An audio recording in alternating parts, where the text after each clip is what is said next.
قبل من این مثال زدم که توی قطاری داریم میریم هممون، گفتن آقا قطار ترمزش بریده به قعر دره داره میفته. این قطار من چه شادی بکنم اصلا؟ چه شادی بکنم؟ یه کسی اومده میگه که بله کوپه ما بغل رستوران ما میتونیم استیک بخوریم. این شادیه؟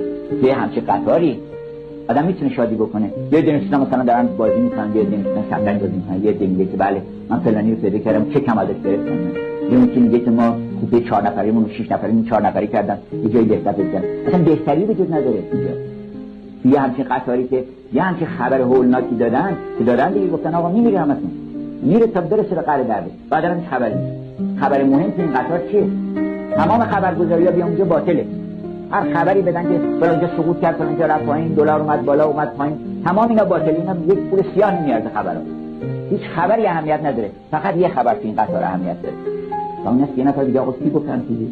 قطار دور میزنه میره از اینجا شب دیگه است، ولی از ما دور میزنه میره توی دشتی و میره توی باغی و میره در بهترین نقطه جهان.